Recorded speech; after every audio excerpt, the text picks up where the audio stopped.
Alright. Workers and Resources Soviet Republic from 3rd Division Entertainment, released into early access from the Steam sometime in March of 2019 for $24.99 US dollars. I've put in just over 150 hours so far, and I'm going to show you what I've learned. This is the second game from 3rd Division, and it's a pretty stark change from their first offering, which was a helicopter simulation.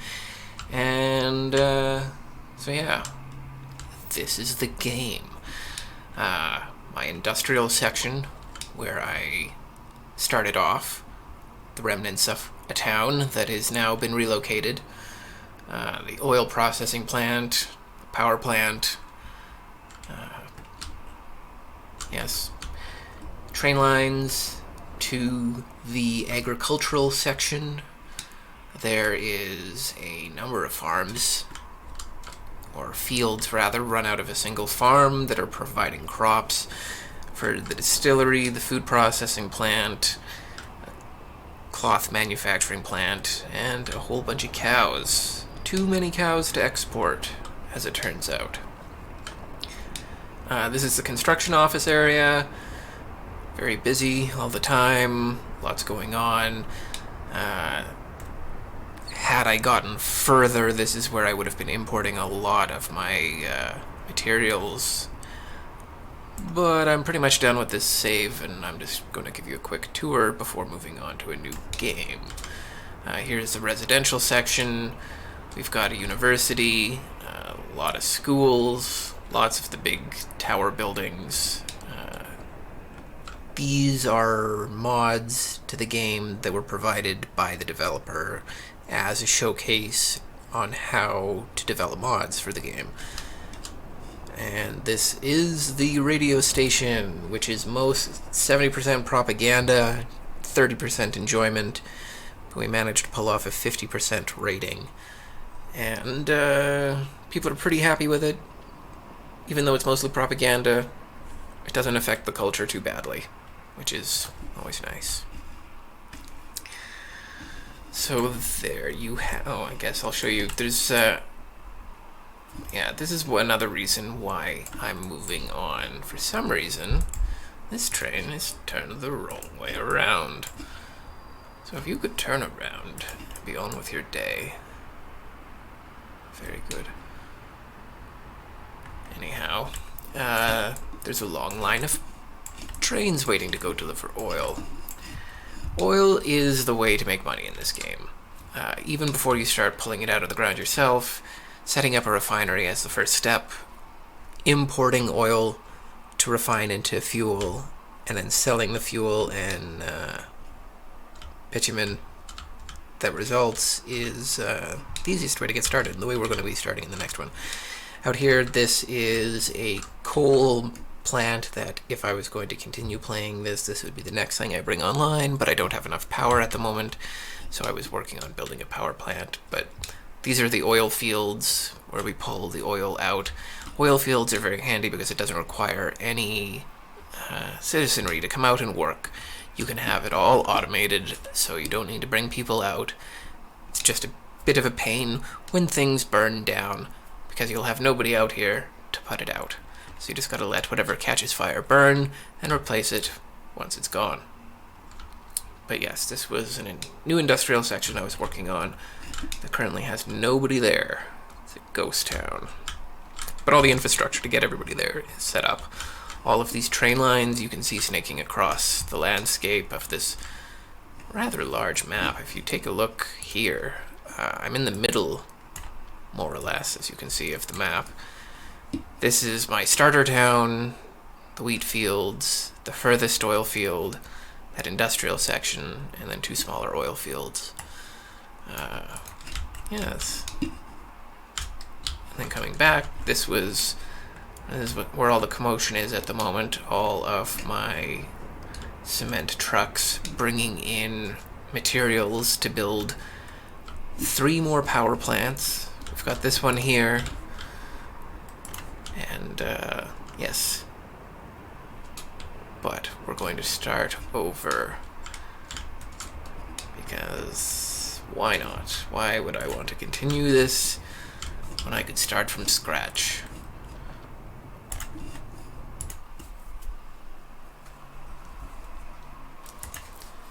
So, Workers and Resources Soviet Republic. I've downloaded a new map. It's the same map that I was just playing on. Flatlands with hills. You can get it on the Steam Workshop. We're going to be playing on hard difficulty with the one caveat of reasonable demands. Hard demands are bugged out, or something. I might be missing something, but every time I've tried to play with hard demands, everyone moves away and it just spirals into a failure spiral because they're unhappy for a lack of alcohol, but they won't go across the street to go pick it up.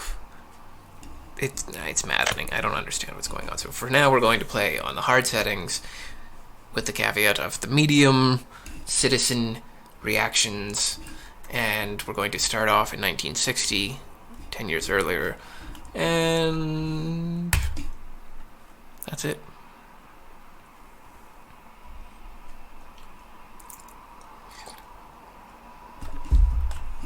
Alright, first things first, off to the corner.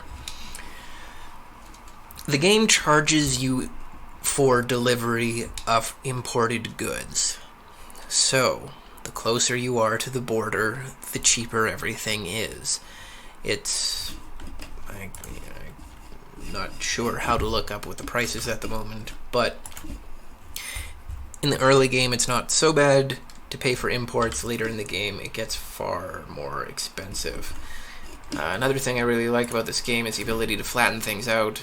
So I'm going to pay for this, but then I'm going to stop paying for it right away because maybe this is an oversight in the game, but you can do landscaping for free once you have a construction office with a bulldozer in it. So we're just going to slap this down, build it all as cheaply as possible, get this done. We're going to spend all of our American dollars because it's not terribly useful for anything at the moment. I'm going to buy a bulldozer and an excavator to start with. I think the more of thing... Aw, I bought 2 excavators. That was not what I intended at all. Bulldozer, bulldozer. Oh wait, what did I do? No, this is fine. I think the more bulldozers you have, the faster it goes. Excavators are for raising land, bulldozers are for flattening it out and smoothing it all out. So we're going to McAllen, Texas, this place, and make sure that everything is at the same level, more or less, for the area that we're going to build. So we're going to turn off paying for things. Okay. Maybe I'm a little bit ahead of things. This is the game. It's on the map. When you build things, you can pay for it using rubles. You can pay for it using dollars. Or you can have your citizenry assemble it yourself. However, even if you are getting your own workers to assemble things, you will often have to import certain parts, especially early on. Gravel is fairly easy to get your hands on, and you use a lot of gravel, so getting it early on will save you a lot of cost as far as road constructions and buildings go. But supplying all of the everything that you need for building your little empire is going to require quite a few imports. So anytime you can save on dollars and rubles, it's a good thing to do it. And with this construction crew now that we've got set up at the construction office with all these bulldozers, we're going to go out and level some land. And I don't even think that you need to pay for gas. You can land or terraform the land anywhere on the map if you've got the money to pay for it and you're willing to pay for it. Or there's a certain build radius. I think it's maybe 30 kilometers away from this building. The bulldozers will come out and terraform an area. So you can see any area that's been worked on changes color, and it knocks down all the trees. And any area that was already at that level stays this color. And you can see all of these guys disappear and come out into the field, and then they just bump the land up. Because there's no charge for this, I highly recommend you do it, even though it is rather time-consuming and, kind of annoying. But building on perfectly flat land makes everything far easier down the line. And I'll probably not make you watch all of the terraforming that I'm going to do, but just as a start to the game, we're going to flatten out a section and get an oil export industry started. So you can go ahead and approach the oil industry of two different ways. I've got it to work on hard mode in two different ways, by either going out and building the oil wells and exporting crude, or building the refinery and then importing oil and exporting bitumen and fuel. I'm going to go with the second one.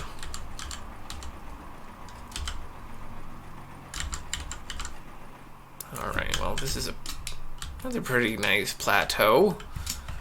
I'm going to check the fuel tanks on these guys. They're pretty close to empty, but I should have checked that first at a reference point. Now it's just speculation. Right. So, I'm going to do a fairly silly design that's a straight shoot. I'm gonna go for the expensive rails right off the hop. Every time I play this, I'm like, I'll upgrade the rails later, and then I never do, and I just suffer through 70-kilometer-an-hour trains for the rest of the game. It's not ideal, so I'm going to go and splurge on trains. Trains are one thing that I would never build myself. The mechanics for building and laying your own rail in this game are so painfully tedious, and it shuts down the entire rail line that you're working on. So unless you have secondary supply rails to supply the rail that you're working on, you're just in your way the entire time you're trying to work on something, and it needs switchbacks in order to go back. It's not worth your time. Just spend the money. It's what money is good for. It's laying down tracks. So we are going to set up something to handle a high volume in the future. I may not build or pay for it all right now, but I want to have it incorporated into the design right off the hop. Bump. Alright, this game's sometimes some of the things I wonder about. Like, no, not electric. So there's 3 kinds of rail, and some funny quirks about how you get to lay rails down as well, as you can see.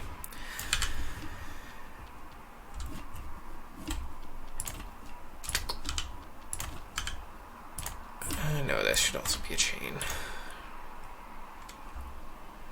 Boom, boom, boom. Some of the aspects of this game are a little bit rough around the edges, but we'll forgive it all for now. I will...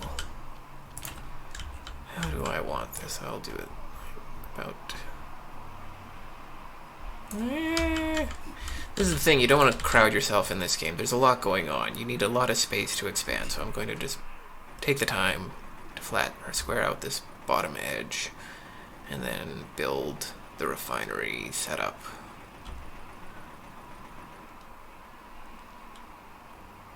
Pollution is a thing in this game. It seemed to be way more of a thing on the hard mode demands. All of the people would move out of any tenements near any kind of pollution pretty much right away. If there was any opening in any other building, they would move as far away from the pollution as they could, or they were dying from it. But the buildings close to factories emptied out quickly. On the medium demands, they do not empty out at all, it seems. And there's too much contrast there. So we'll slap, no, wrong thing. What we're doing here is setting up a bit of a railway network to deal with more than one train moving in and out. I just want to have a little bit of forethought in how this is, and that's why I'm leaving this much space here. It's that there's going to be other connections, and I'm going to be retooling this in the future as the game progresses. But this building here is for unloading oil or loading oil, depending on what is required. So we're going to slap this building. Oh, how do I want to do this? Slap her down here. And even that isn't quite enough space. I'm not happy with that. I'm going to go right up to the edge with this thing. And because the more space, the better. And I can always terraform more land at some point in the future. I'm just going to redo this whole thing for paranoia's sake. There we are.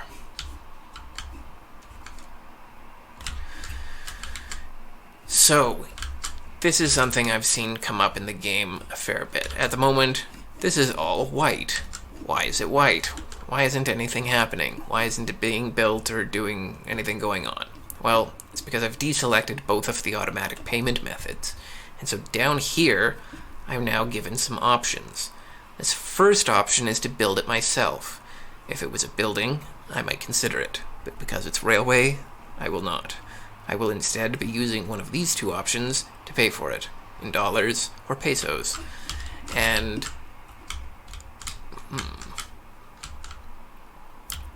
let's just think for another second.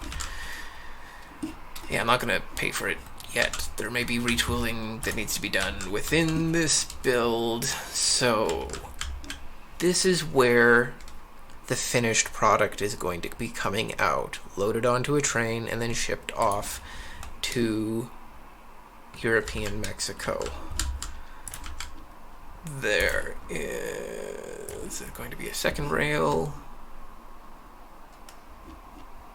Sure, half as long, and then feeds onto that. We'll put a chain signal here and here.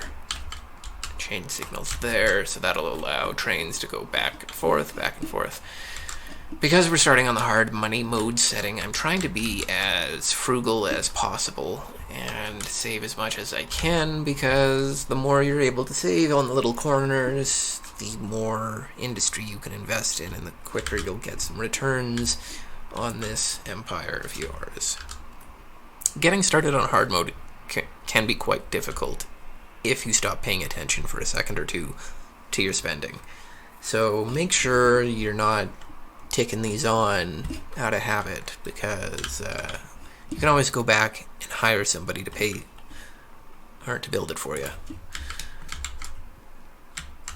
So, oil refinery requires some storage first. So this is kind of an annoying thing that I'm going to get into.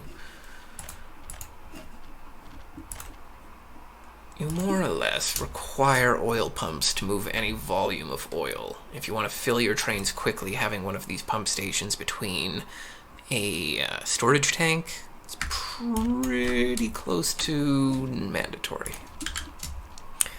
So, one tank for fuel, one for bitumen. I'm going to lay down some pipes to connect this all. This one will just be a straight shot, but all of these other ones come out a bit and then raise it into the air. Go across and then down. Raising them up like this is future-proofing. You never know when you're going to need a footpath or a road or who knows what going through underneath here. Raising it up right from the first time you build it will save you an awful lot of money in the long run, because these bloody pipes are expensive. Let's see. So we've got 2-3 pipes here, connections, and we're already running up a bill of 15 grand American. So yeah, careful how many pipes you're laying down. You want to be thinking about layout. So, oil refinery time. Where's the exports? That's pretty good. And then that allows...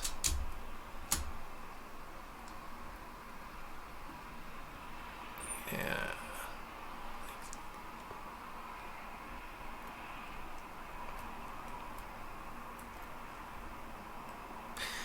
Trying to think about placement and future proofing. And one thing about this game is you don't want to crowd yourself. You want to give yourself room to put all the buildings that are necessary and hook every road up so that you're not dealing with fires and everything burning down on you constantly. But the more spread out your empire, the more you're spending on pipes to connect things. Pipes to connect things and all the other associated infrastructure that comes along with being spread out. It's much more expensive to be spread out over a much greater distance than it is to build compactly, but whatever, we're just doing a straight shot. Why won't this connect? Oh, that's input to input. That would explain it. Not ideal placement on that. Less than ideal placement on that.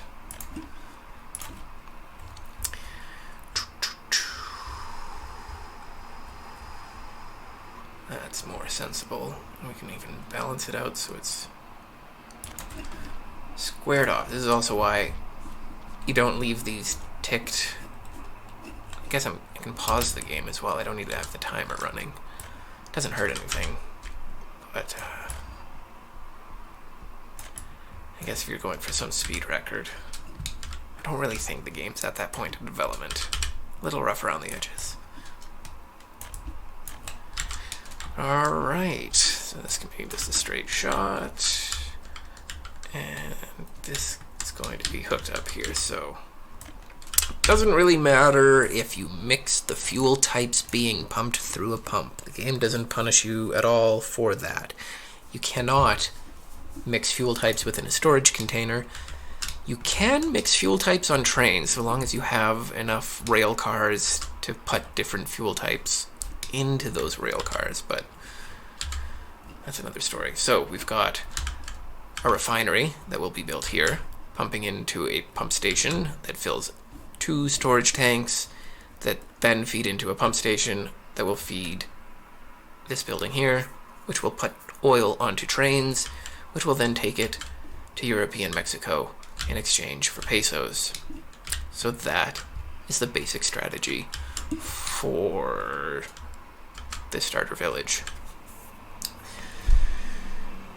Problem, this thing requires 500 people to run it at full capacity. So we're going to need a village. Because it's on medium demands, we can actually build the village right next to it, and then we will just move the village later and move them in by train at some point, because just for aesthetic reasons, it's not nice to have a small village in the middle of your industrial section. I mean, it's not like they're real people, it's a frickin' simulation. So, asphalt roads are better. You can drive faster on them, but they are considerably more expensive than gravel roads. Gravel roads only require gravel and manpower. Asphalt roads require asphalt. Asphalt requires bitumen. Bitumen requires a oil refinery for its production, or you can import it. But then you need to mix bitumen with gravel and have trucks on hand to move it around and spread it out.